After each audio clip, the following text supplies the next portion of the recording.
2 दिवसापूर्वी शिवसेना नेते अब्दुल सत्तार यांनी भाजप विरोधात वक्तव्य केलं होतं. यावरून आता राजकीय वर्तुळात अनेक चर्चांना उधाण आलंय.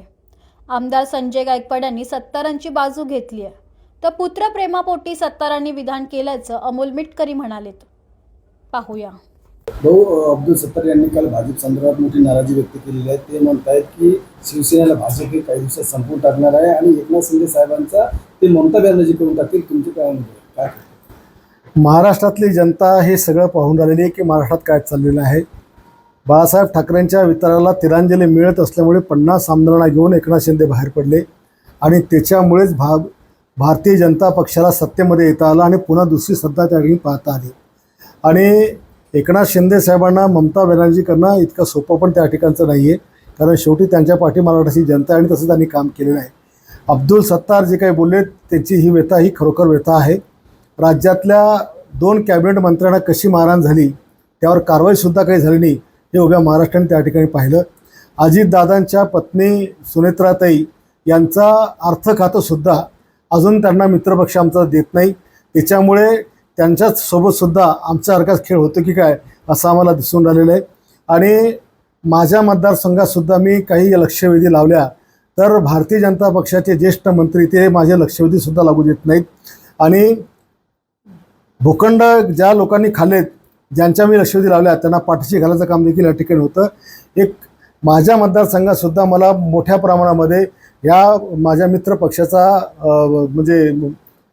अन्याय आणि त्यांचा हस्तक्षेप मला या ठिकाणी पाहायला मिळतोय आणि हे या राज्याकरता चांगलं नाही आहे.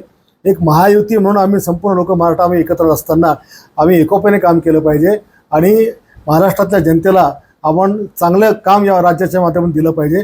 पण हे अशा एकमेकाच्या मित्रपक्षाच्या लोकांचं खच्चीकरण करणं हे दोन्ही पक्षाच्या हिताचं नाही.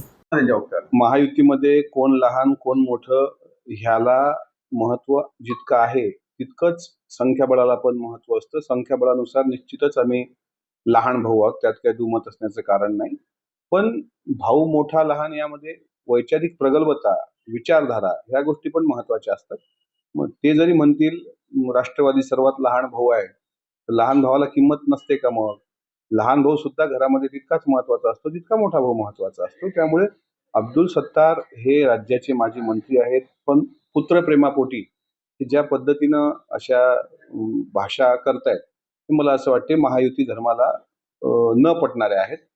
आणि शिंदे साहेबांनी त्यांना त्यांच्या पद्धतीनं सांगून शांत केलंय. पण आता इतक्या दिवसानंतर ते चर्चेत आलेत, तर कोण लहान कोण मोठा अजून 2029चं घोडा मैदानाला 2-3 वर्ष वेळ आहे.